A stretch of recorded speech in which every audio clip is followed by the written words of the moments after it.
The most dangerous thing about truth isn't when it's exposed. It's when it's patient. Because patience gives truth time to learn where everyone hides. Ethan Cole was no longer hiding. He was watching, and the woman who believed she had buried him was about to realize. Some ghosts don't haunt from grave. They sit quietly across the room and wait for you to speak. Claire Cole did not scream when the police car doors closed. She didn't fight, didn't plead, didn't cry. She simply stared straight ahead, jaw tight, hands folded in her lap, as if she were attending a formal event that had gone slightly off schedule. Ethan noticed that first. Not anger, not fear, calculation. That worried him more than hatred ever could. Because rage makes people careless. Calculation makes them dangerous. The headlines exploded within hours. Billionaire declared dead, returns from the grave. Widow arrested after shocking confession surfaces. News vans parked outside the mansion like vultures. Analysts debated motives. Former friends rewrote memories to distance themselves from Claire. And Ethan disappeared again. Not out of fear, out of strategy. And intent is what puts someone away forever. Claire sat alone under harsh white lights, wrists free but posture rigid. The detective across from her spoke calmly. Your husband faked his death. Claire didn't respond. We have audio, video, witnesses. Still nothing.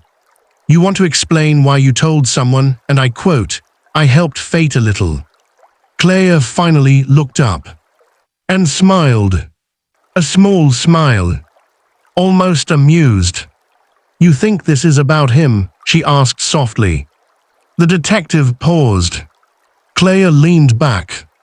You think this story ends with a funeral and a party? She shook her head slowly. You're also focused on the man who came back to life. You forgot to ask who helped him disappear in the first place. Silence filled the room. And somewhere far away, Ethan felt something cold crawl up his spine. Ethan was in a secure apartment overlooking the river when the call came. Unknown number. He answered anyway. A familiar voice spoke. You should have stayed dead. Ethan didn't speak. I warned you once, the voice continued. Claire isn't the end of this, she's the door.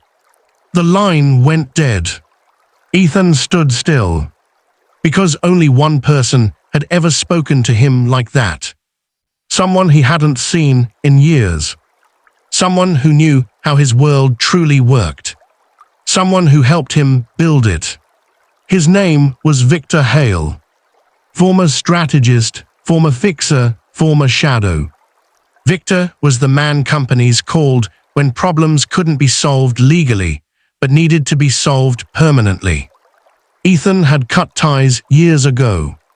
Too ruthless, too untraceable, too dangerous. Or so he thought. Now Victor was back. And if Victor was involved, Claire hadn't acted alone. Ethan pulled every financial record from the weeks before the accident. One detail stood out. A shell company. Registered overseas. Dormant for years. Reactivated 2 days before the crash. The signature authorization. Claire. The secondary approval. Victor Hale. Ethan exhaled slowly. The accident hadn't been an impulse. It had been a plan. Claire's lawyer requested a private meeting. Ethan declined. But he listened. Every jail call, every whisper, every word Claire spoke when she believed no one important was paying attention. She never mentioned Ethan with regret. Only inconvenience. They're making this bigger than it is, she said once. I didn't kill him, I just moved the pieces. Moved. as if a human life were a chess piece. And then she said something that shifted everything. I trusted Victor. He said Ethan would never wake up. Victor. Again. Ethan realized then. Because Victor Hale didn't operate emotionally. He operated strategically. Which meant if Ethan wanted to finish this, he couldn't be Ethan Cole. He had to think like Victor. Bait. Ethan leaked a story. Quietly. Through channels Victor still watched. A rumor that the insurance payout tied to Ethan's death contained an undiscovered clause. A clause that could reverse everything. Money always worked. 3 days later, Ethan felt it. The pressure. Accounts probed, systems tested. Victor was circling. They met at a private lounge overlooking the city. Victor hadn't aged. Same calm eyes, same controlled presence. You look better alive, Victor said. Ethan smiled faintly. You look exactly the same. Victor sipped his drink. You should have let it end. Why? Ethan asked. Victor shrugged. Because the world prefers its stories clean. And Claire? Ethan asked. Victor's lips curved slightly. She wanted freedom, I offered efficiency. The truth settled heavy between them. Claire hadn't been the mastermind. She had been the client. Victor leaned forward. I can make this go away. Ethan waited. Claire pleads temporary insanity. Evidence disappears. You reclaim your empire quietly. And you? Ethan asked. Victor smiled. I walk. Ethan considered it. The old Ethan might have agreed. The new one didn't blink. No. Victor sighed. Then this gets ugly. Ethan met his eyes. It already is. What Victor didn't know was that Ethan had recorded everything. Not just this conversation, but years of quiet favors, hidden payments, buried decisions. Ethan had learned something while pretending to be dead. Silence teaches you where truth hides. And Victor had spoken too freely. The evidence dropped all at once. Financial crimes, international violations, recorded admissions. Victor was arrested before dawn. Claire heard about it from her cell. For the first time, she screamed. They allowed one final meeting. Claire sat across from Ethan. No glass, no restraints. Just truth. You planned this, she whispered. Ethan nodded. I listened. You ruined everything. Ethan leaned forward slightly. You ruined yourself, I just stopped protecting you. Tears finally fell. Not from guilt. From loss. Revenge feels powerful. Until you finally have it in your hands. Because that's when you learn. Power doesn't ask what you lost. It asks who you became to get it. Ethan Cole didn't walk into the courtroom seeking revenge.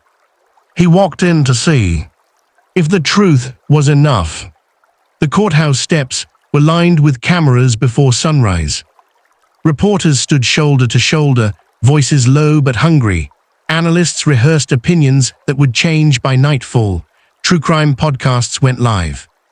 Inside, Claire Cole sat perfectly still. No makeup this time. No performance. Just a woman who had finally run out of control. Ethan entered through a side door. No announcement.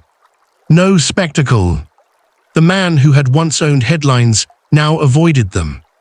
Because today wasn't about exposure. It was about ending something. The prosecutor spoke carefully. This case is not about wealth, she began. It's about intent. She laid it out step by step. The shell companies. The altered vehicle maintenance, records. The recorded whispers in a hospital room. The phone calls after the funeral. Claire didn't interrupt. She didn't object. She stared straight ahead, jaw clenched. Victor Hale's name echoed through the room like a shadow that refused to leave. The jury listened. Not shocked. Focused. Because betrayal, when told plainly, doesn't need drama. It only needs time. The room shifted when Ethan Cole was called. Not because he was famous. Because he was supposed to be dead. He walked slowly to the stand. Zad raised his hand and told the truth. Not the heroic version. Not the polished version. The quiet one. I didn't fake my death to punish her, Ethan said calmly. I did it because I needed to know who I was married to. A murmur rippled through the room. I listened, he continued, because when people think you're gone, they stop pretending.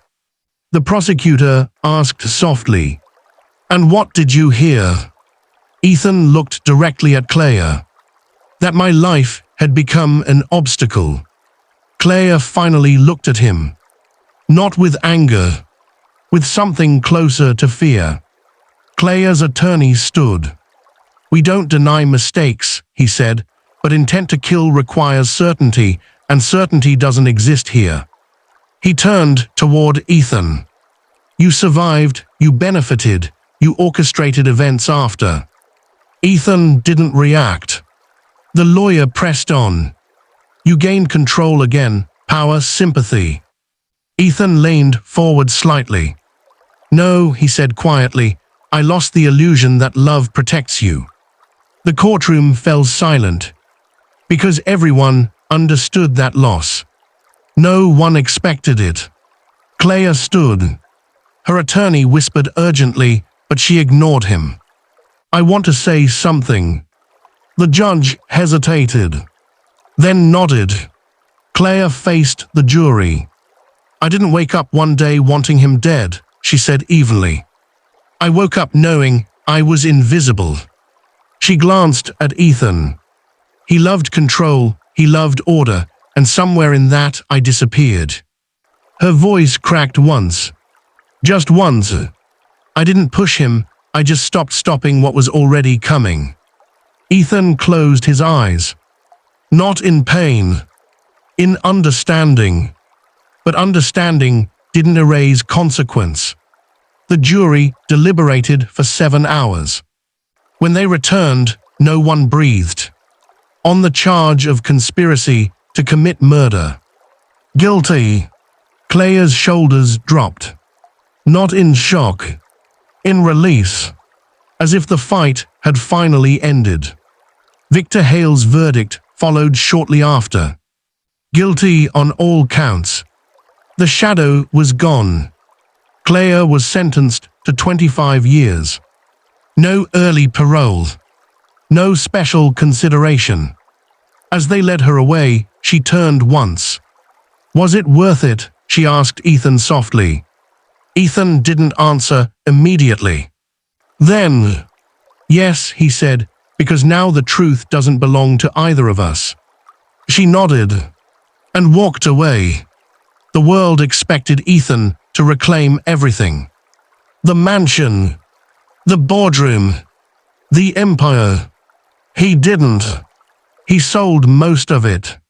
Quietly, he created a foundation. Not in his name. Not in hers. One that helped victims of financial and emotional manipulation rebuild lives without cameras. Because power didn't feel the same anymore. And that was okay. Months later, Ethan visited the river. Same place. Different man. A boy sat nearby, skipping stones. "Why do people lie?" the boy asked suddenly. Ethan smiled faintly. "Because truth asks us to change," he said. "And changing is hard." The boy nodded as if that made sense, and went back to skipping stones. Ethan Cole was still wealthy, still influential, but no longer loud. He didn't fake his death to escape life. He did it to learn how fragile trust is and how expensive silence can be. She thought his death would set her free. Instead, it taught him how to live.